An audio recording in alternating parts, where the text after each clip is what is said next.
बिस्मिल्लाहिर्रहमानिर्रहीम, अस्सलाम वालेकुम नाजरीन। मैं हूं बाबर हयात और आप देख रहे हैं 24/7 उर्दू न्यूज पर होम एक्सप्लेन्स के ताउन से बाबर हयात। नाजरीन, पाकिस्तान सुपर लीग 2023 यानी पाकिस्तान सुपर लीग के सीजन 8 का ड्राफ्ट मुकम्मल हो गया और बड़े ही जबरदस्त किस्म के बड़े बड़े नाम दुनिया क्रिकेट के इस बार पाकिस्तान सुपर लीग का हिस्सा बनने जा रहे हैं। और ये ड्राफ्ट जो मुकम्मल हुआ है उसमें कौन कौन एक्साइटिंगली इस सीजन का हिस्सा बन रहा है, ये सीजन पिछले सीजन से मुख्तलिफ क्यों होने जा रहा है, और इसके अलावा मेरी इस हवाले से मेरी जो एनालिटिक आईज हैं वो क्या कहती हैं कि कौन सी टीम जो है वो सबसे बेस्ट पिक हुई है। मैं 1, 2, 3 आपको अपनी टीमों की सिलेक्शन के बारे में भी बताऊंगा कि कौन सी बेहतर टीम सिलेक्ट हुई हैं, और फिर हम बात करेंगे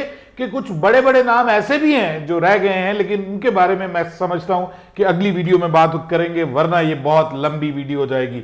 सो अगर आप हमारे नए व्यूअर हैं तो प्लीज हमारे इस चैनल को जल्दी से कर दीजिएगा सब्सक्राइब और बेल आइकन को पुश करना मत भूलिएगा। मुझे फॉलो कीजिए इंस्टाग्राम पे @बाबरहयात शो और हमारे पेज को फेसबुक पे लाइक कर लीजिएगा। ये PSL बड़ी स्पेशल होने जा रही है 24/7 उर्दू न्यूज पर, क्योंकि आपको मिलेगी बड़ी ही exclusive coverage Pakistan super league की, और राइट फ्रॉम द ग्राउंड्स और अंदर की खबरें आपको मिलने वाली हैं, कुछ एक्साइटिंग किस्म की खबरें आपको मिलने वाली हैं, अपडेट्स आपको मिलेंगी। सो एनालिसिस, इन डेप्थ एनालिसिस आपको देखने को मिलेंगे। सो हमारे इस चैनल को कर लीजिएगा सब्सक्राइब, और इसके अलावा आप मुझे फॉलो कर सकते हैं टिकटॉक पे, वहां पर बड़ी ही मजे मजे की वीडियोस आने वाली हैं पाकिस्तान सुपर लीग सीजन 8 की। तो सोच है आपकी जो पाकिस्तान सुपर लीग ने कर दिया है, और हैशटैग सोच है आपकी इस बार का हैशटैग है पाकिस्तान सुपर लीग का, जो कि काफी अमेजिंग है। लेकिन जिस तरह से ये जो इन्होंने सेरेमनी की है उसमें ये मतलब जितने इन्होंने ब्लंडर्स किए हैं वो भी सोच है आपकी। यानी इनसे पूरी जो सेरेमनी है उसके अंदर इनसे आवाज का लेवल ही सेट नहीं हो सका। यानी जो सिकंदर बख्त बोल रहा है उसकी आवाज हल्की है, और जो उसके गेस्ट बोल रहे हैं उनकी आवाज का लेवल हाई आ रहा है। फिर जो स्टार्ट हुआ है वो अंधेरे में हुआ है। मैं तो हैरान रह गया कि ये कौन, मतलब जो प्रेजेंटर है वो कौन है, कोई खातून है, लेकिन मुंह उसका बेचारी का बिल्कुल डार्कनेस में नजर आ रहा है, और आवाज नहीं आ रही, उसकी आवाज बिल्कुल नहीं आ रही थी शुरू में। और उसके बाद फिर उसने मतलब चला दिया इन्होंने चैनल के ऊपर, और ढिठाई की हद देखिए कि वो बोले जा रही है, उसकी आवाज नहीं आ रही।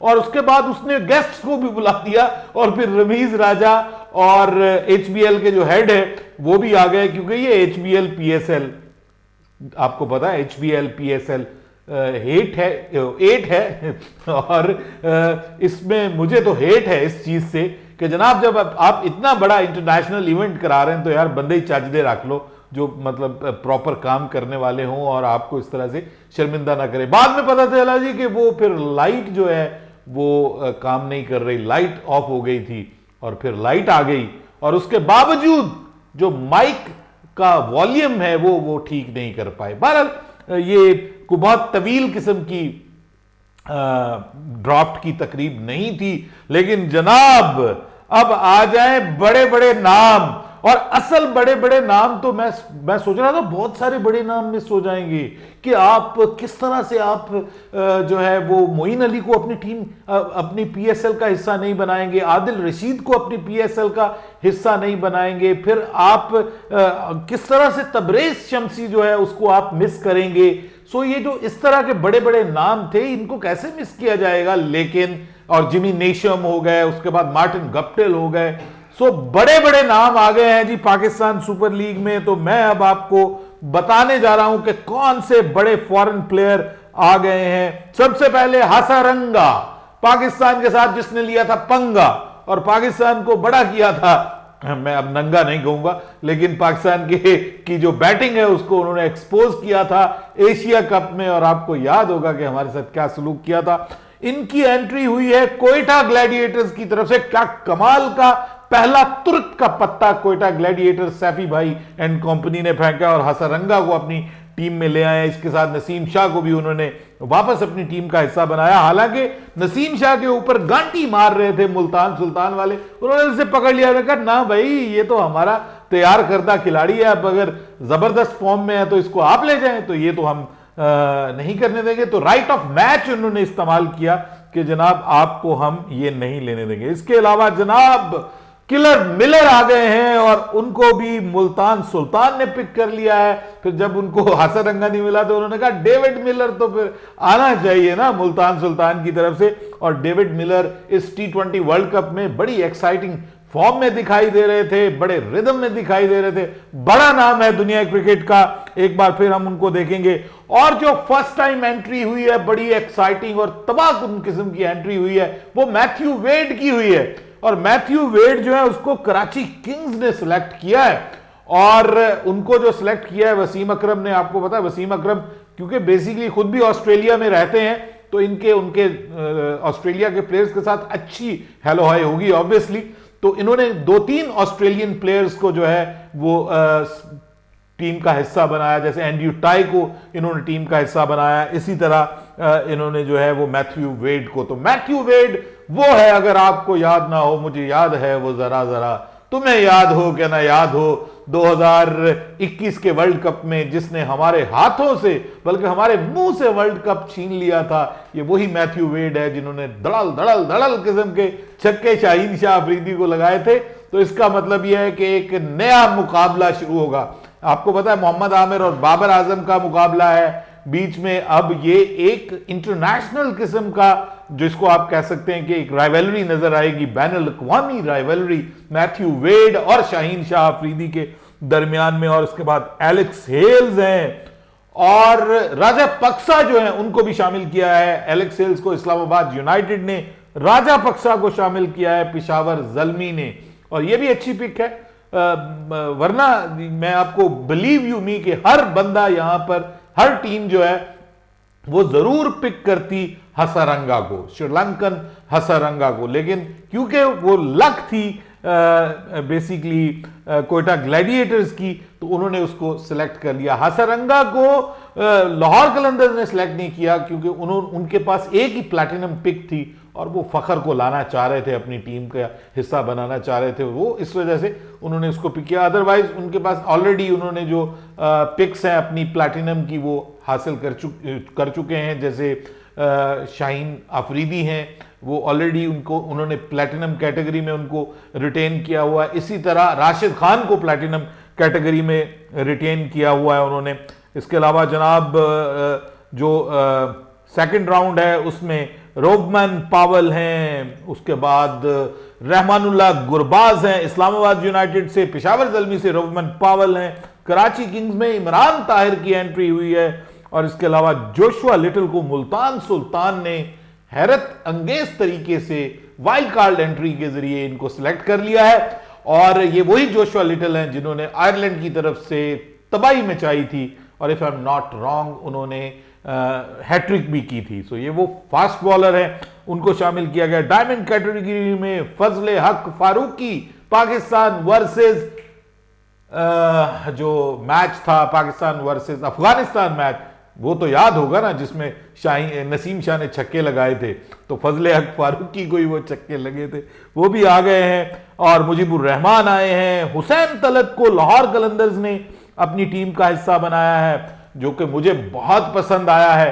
लाहौर कलंदर्स को एक ऐसा दरमियान में मिडिल ऑर्डर में एक ऐसा फास्ट बॉलिंग या मीडियम पेस बॉलिंग ऑलराउंडर चाहिए था, और जो करंटली उनकी फॉर्म भी बहुत अच्छी लगी हुई है और वो बहुत अच्छा परफॉर्म कर रहे हैं। बाय द वे उनका स्ट्राइक रेट जो है वो शर्जील खान से बेहतर है। अगर आप लोग ये सोच रहे हैं ना कि ये इसको कैसे पिक कर लिया, मैंने इस पर पूरी रिसर्च की है। उसका स्ट्राइक रेट जो है वो T20 में शर्जील खान से बेटर है और वो ज्यादा कंसिस्टेंट है।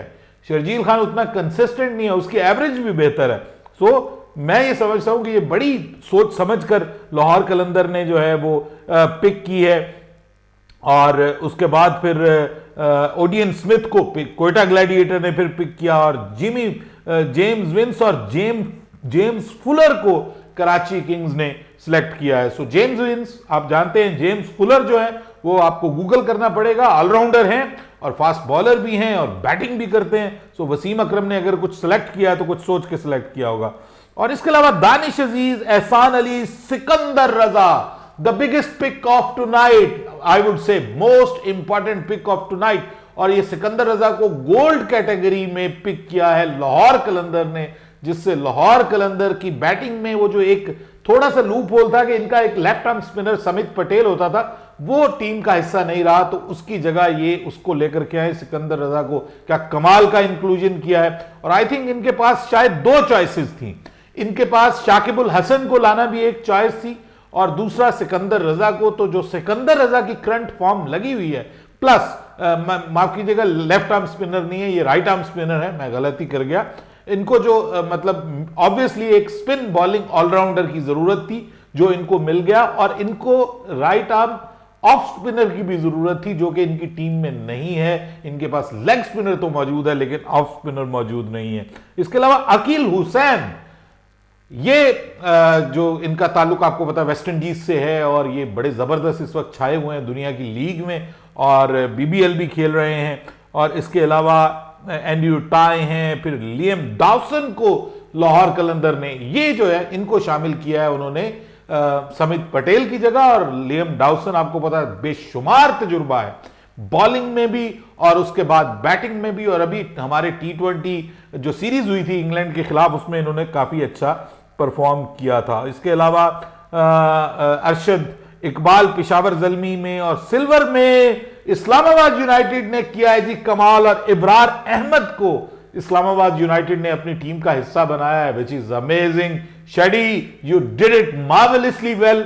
हालांकि तुम बाहर बैठे हुए हो और वहां पर तुम ऑनलाइन थे, और कोयटा ग्लैडिएटर ने उमैद आसिफ को सिलेक्ट किया। ठीक है, उनको एक सपोर्टिंग बॉलर की जरूरत थी, बट सिल्वर में देख लीजिए अबरार अहमद, फिर उमैद आसिफ, तैयब ताहिर को हम पहली बार देखेंगे, Saim Ayub, what a pick by Peshawar जल्मी।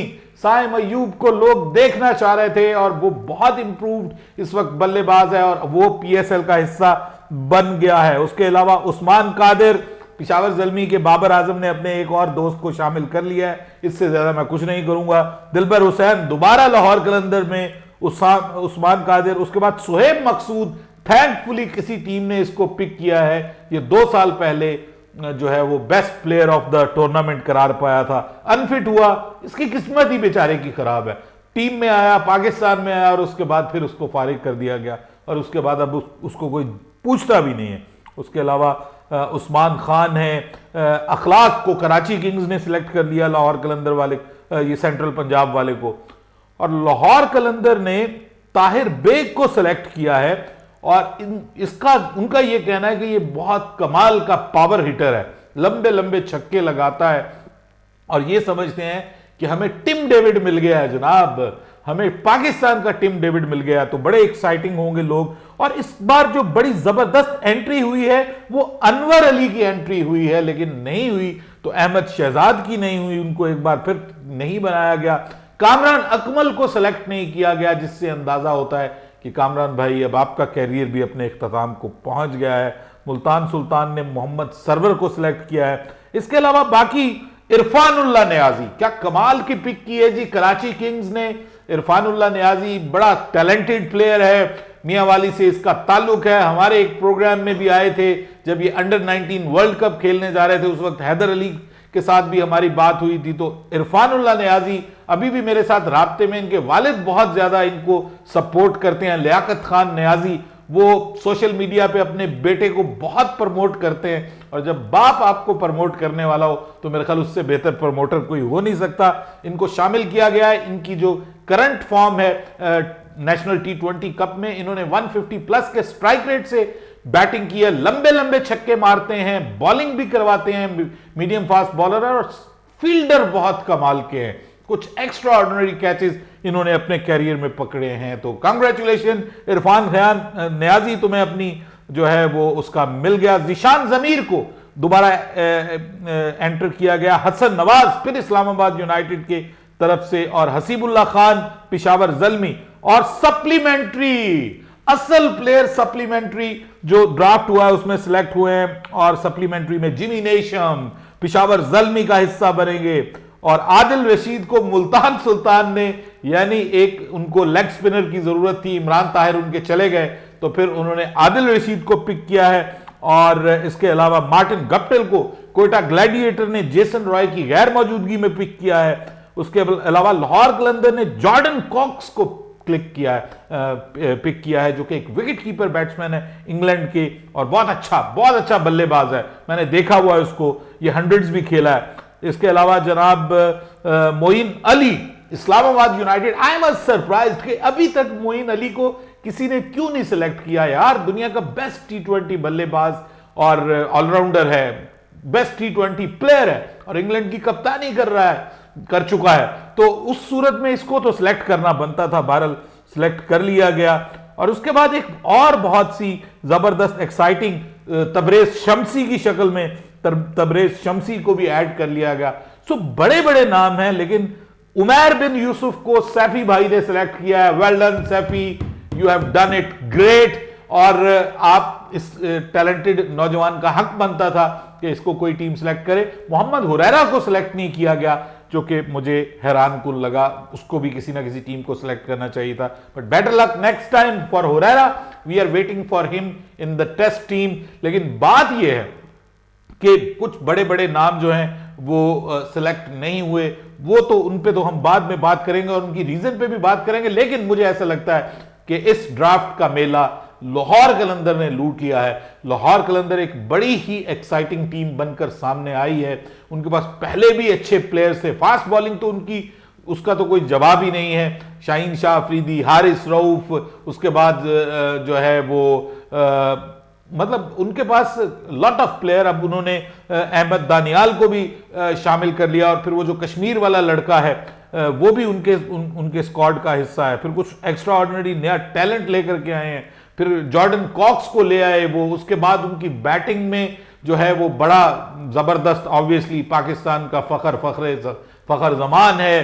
फिर उन्हीं की बैटिंग में अब्दुल्ला शफीक है जो बड़ा परफेक्ट बल्लेबाज है और मैं समझता हूं कि अंडररेटेड है टी20 में। वो टी20 का जबरदस्त बल्लेबाज बन सकता है, प्रॉस्पेक्ट मौजूद है, बड़ा करेक्ट बल्लेबाज है। और इसके अलावा जो एक्साइटिंग चीज एक और उन्होंने अब सेलेक्ट की है वो है सिकंदर रजा।